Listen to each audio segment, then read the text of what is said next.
अस्सलाम वालेकुम dear student. So I am Ghulam Fatima और आप मेरा यूट्यूब चैनल देख रहे हैं learn with Ghulam Fatima. So dear students, first video हमने शेयर की थी वो complete admission procedure of Dawood university of engineering and technology के हवाले से, और जितने भी उसके कैंपसेस थे, कौन से प्रोग्राम वो ऑफर करते हैं, फीस स्ट्रक्चर, डिस्ट्रीब्यूशन, और उसके अलावा जो है सीपीएन फॉर्मूला, हमने सारी चीज़ें वहाँ पर डिस्कस की थी। अब हम बात करने वाले हैं Dawood university of engineering technology की स्कॉलरशिप्स के बारे में। सो दाऊद यूनिवर्सिटी हर साल जो है वो स्कॉलरशिप देता है, और इस दफा उसने 300 स्कॉलरशिप दी हैं, जो कि 100% भी हैं, 50% भी हैं, 75% भी हैं। सो आइए चलते हैं उसके बारे में डिस्कस करते हैं। चलिए डियर स्टूडेंट्स, अब हम डिस्कस करते हैं ड्यूट स्कॉलरशिप प्रोग्राम्स के हवाले से। सो सबसे पहले जो पहला पॉइंट है वो ये है कि डिस्ट्रीब्यूशन ऑफ सीट्स।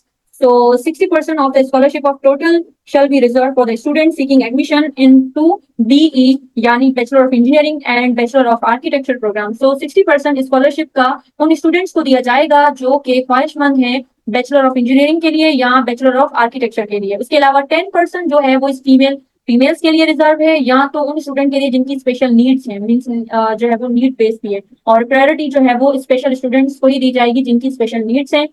उसके अलावा हम बात करते हैं टाइप्स ऑफ स्कॉलरशिप्स के बारे में। सो ड्यूट जो है स्कॉलरशिप प्रोग्राम दो किस्म की स्कॉलरशिप हमें ऑफर करती है। सबसे पहले 50% स्कॉलरशिप है और एक है 100% स्कॉलरशिप। 50% स्कॉलरशिप में 150 सीट्स आ जाती हैं टोटल, और उसके अलावा जो है अभी मैं और मजीद इसको जूम करने लगी हूँ। तो 50% स्कॉलरशिप में 150 सीट्स होती हैं एंड 100% स्कॉलरशिप में भी 150 सीट्स होती हैं।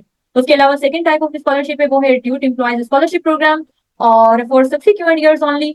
सो उसमें आ जाता है 50% होती है रिजर्व सीट्स में, और उसके अलावा 75% होती है मेरिट सीट। अच्छा, रिजर्व सीट्स का मतलब होता है क्योंकि जो स्टूडेंट जो है वो बच्चे हैं उन ड्यूट एम्प्लॉयज के, या जो है जिनके फादर या मदर जो है वो दाऊद यूनिवर्सिटी ऑफ इंजीनियरिंग में काम करते हैं, तो उन स्टूडेंट्स के लिए अलग से रिजर्व सीट्स होती हैं जिनके बारे में मैं ऑलरेडी डिस्कस कर चुकी हूँ मेरी फर्स्ट वीडियो में। सो उन स्टूडेंट्स के लिए 50% स्कॉलरशिप होती है उन रिजर्व सीट्स में भी, और 75 जो है वो परसेंटेज जो होती है स्कॉलरशिप होती है मेरिट सीट्स की, कि आप कुछ भी कहीं से भी आप जो है वो कोई भी प्रोग्राम में इन्वॉल्व होके ले सकते हैं। उसके अलावा जो है इन्होंने एक नोट लिखा है, नोट में ये है कि note above scholarship program shall not cover admission fee, security deposit and transport जो है फीस इफ एप्लीकेबल। तो अगर वो स्टूडेंट एप्लीकेबल है तो इसमें एडमिशन फी, सिक्योरिटी डिपॉजिट और उसके अलावा ट्रांसपोर्ट फी काउंट नहीं की जाएगी, मीन्स यहाँ पर सेमिस्टर फीस पे की जाएगी। उसके अलावा जो है अब हम बात करते हैं eligibility criteria of DUET scholarship programs. तो कौन कौन से स्टूडेंट जो है वो ड्यूट स्कॉलरशिप प्रोग्राम के लिए एलिजिबल हैं। सबसे पहले लिखा हुआ है aspiring student whose declared annual income of parents from all sources is equal to or less than 4,48,000 shall be eligible for 100% scholarship fee waiver. So वो स्टूडेंट जिनके फादर या मदर की सोर्स ऑफ एनुअल इनकम जो है वो है 4,48,000, वो हैं 100% स्कॉलरशिप के लिए एलिजिबल हैं। उसके अलावा जिन स्टूडेंट्स के पेरेंट में उनकी एनुअल इनकम है 7,20,000, तो वो 50% स्कॉलरशिप के लिए अहल है या एलिजिबल है। उसके अलावा जो है जो जो स्टूडेंट ड्यूट में सेल्फ फाइनेंस में पढ़ रहे हैं या सेल्फ फाइनेंस में उन्होंने टिक किया है, तो उनको ये स्कॉलरशिप नहीं दी जाएगी, वो एलिजिबल नहीं है। और जो DUET children of DUET staff are not eligible. उसके अलावा अब हम बात करते हैं process of applying. Interested candidates are required to apply for the scholarship through the online application form at the time of applying for the admission in university. जब आप admission जब आप अपना अकाउंट बनाते हैं एडमिशन के लिए, तो वहां पर ही आपने वहां पर ऑप्शन दिया गया होगा, तो वहीं पर आपने अप्लाई अप्लाई करना है, और वहां पर आपने रिक्वायर्ड डॉक्यूमेंट जो है वो देने हैं, अपलोड करने हैं। सो कौन कौन से सपोर्टिंग डॉक्यूमेंट्स हैं। सबसे पहले सो copy of CNIC father mother और गार्जियन की होनी चाहिए। उसके अलावा सैलरी स्लिप, अगर आपके फादर या मदर जॉब करते हैं तो उसकी मंथ की सैलरी स्लिप चाहिए होगी। अगर जो है वो जॉब नहीं करती, कोई और सोर्स ऑफ इनकम है, तो इनकम सर्टिफिकेट बनेगा, इंडियन इनकम सर्टिफिकेट। उसके अलावा जो है लास्ट 6 मंथ्स के यूटिलिटी बिल चाहिए, लाइक इलेक्ट्रिसिटी बिल है, गैस, टेलीफोन या वाटर का अगर है तो। उसके अलावा अगर आपका रेंटेड हाउस है तो रेंटेड हाउस की जो है वो एग्रीमेंट होता है, उसकी आपको कॉपी जो है वो देनी होगी यूनिवर्सिटी वालों को। उसके अलावा जो है अगर आपके फादर सॉरी अगर आपके सिबलिंग जो है वो ब्रदर या सिस्टर जो है वो कहीं पर पढ़ रहे हैं, तो उनकी फीस की जो है वो आपने उनको स्लिप देनी है। उसके अलावा मेडिकल्स के बिल होते हैं, घर में कोई बीमार है और जिनका मंथली मेडिकल का कोई खर्चा है, तो वो आपको बिल्स को जमा करवाने हैं। अगर कोई और इस किस्म का कोई और खर्चा है, एक्सपेंडिचर है, तो उसके भी आप बिल जमा करवा सकते हैं। ये सारी चीजें आपके जो है वो स्कॉलरशिप अर्न करने को और ज्यादा स्ट्रॉन्ग ही बनाएंगे अगर आप उनको पेश करेंगे, लेकिन बात यह है कि वो बिल्कुल 100% सही होने चाहिए। उसके अलावा जो है वो आपकी पासपोर्ट साइज फोटोग्राफ चाहिए होगी। उसके अलावा नंबर 5 पे आता है प्रोसेस ऑफ शॉर्टलिस्टिंग, कि किस तरह वो आपको शॉर्टलिस्ट करेंगे, सिलेक्ट करेंगे।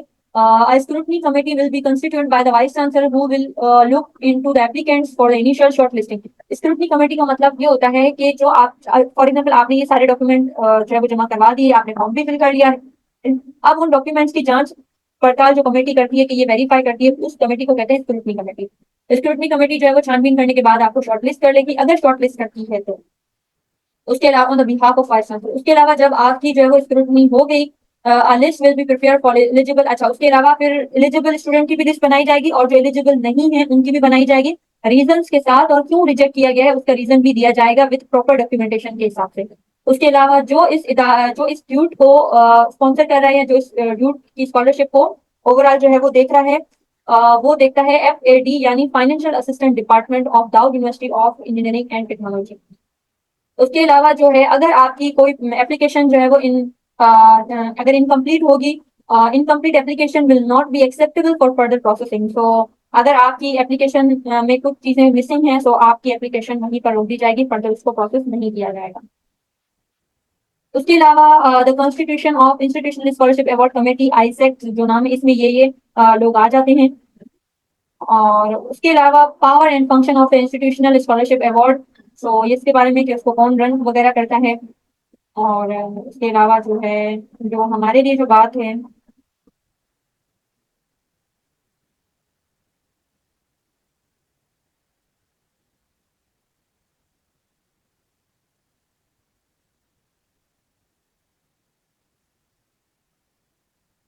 अच्छा, उसके अलावा है process of awarding of scholarship based on the eligibility criteria, the interview and the sites visits if any. The ISEC will draw up a provisional selection list of all eligible candidates. Merit list of selection will be based on, ये इन points पे A B C D इन पे ही depend करती है आपकी selection जो है scholarship के लिए। और सबसे पहले जो होता है एलिजिबिलिटी क्राइटेरिया देखा जाएगा, उसके अलावा आपका इंटरव्यू दिया जाएगा उसको, और अगर कोई साइट्स विजिट करनी है तो उसके हिसाब से दिया जाएगा। उसके अलावा जो है, फर्स्ट पॉइंट पे आ जाता है data score generated after reviewing mandatory proof of household income from all sources, household expenditure such as utility bills, ये सारे बिल्स। सो इन सबको देखा जाएगा कि अगर आपने जो है जो भी चीजें आपने जमा करवाई हैं, आइदर वो सही है या गलत है। ऐसा नहीं है कि आपने किसी और के यूटिलिटी बिल्स दे दी हैं, या किसी गलत इनकम सपोर्ट इनकम जो है वो सर्टिफिकेट बनवा दिया है। सो ये सारी चीजें देखी जाएंगी। उसके अलावा जो है interview of applicants to determine the veracity of information provided in the application form and the panel में इंक्वायर अबाउट। अच्छा, जब आप इंटरव्यू देने जाएंगे, तो आप एक बात का ध्यान रखना है कि आपने जो चीज लिखी है वही चीज आपने वहां जाके बोलनी है। ऐसा ना हो कि वो आपसे सवाल करें और आपने लिखा कुछ और वहां बोल कुछ और रहे हो, तो इस वजह से आप बुरी तरह वहां पर फंस भी सकते हैं, यूनिवर्सिटी आपके ऊपर कोई केस वगैरह भी कर सकती है। उसके अलावा जो है, ये सारे जो है वो पैरामीटर्स हैं। और उसके अलावा जो है, अब हम बात करते हैं, अब हम जो हमारे पास मेन जो बात आ जाती है, वो आती है nine continuation of the scholarship.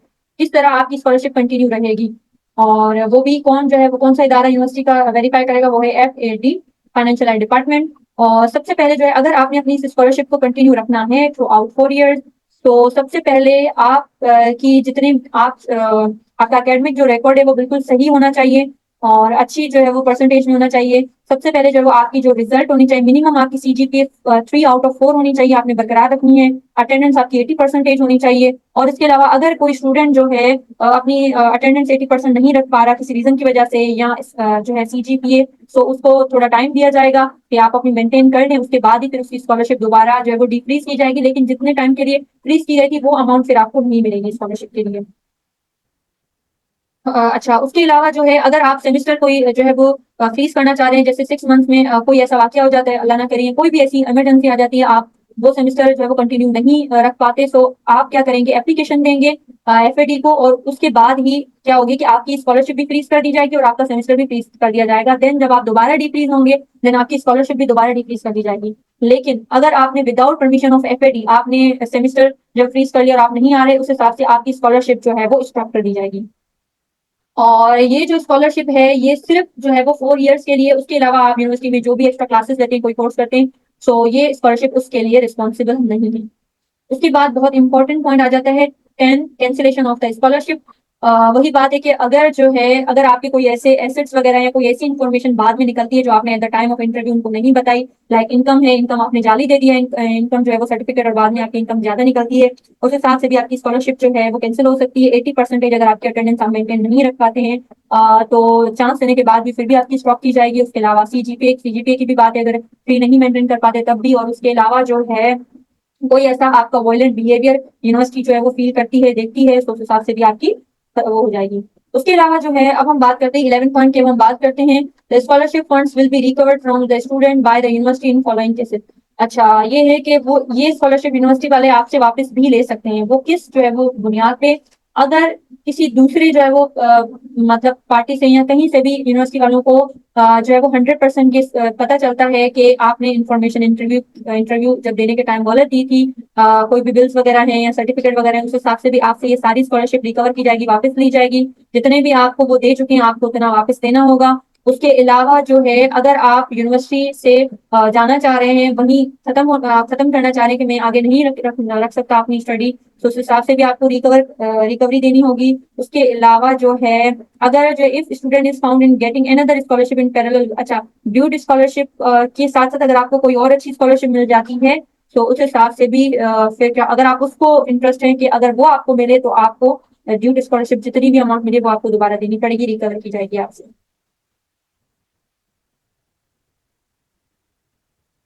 उसके अलावा जो है DUET employees scholarship programs, so due employees admitted on seat reserved for the staff are also eligible for 50%।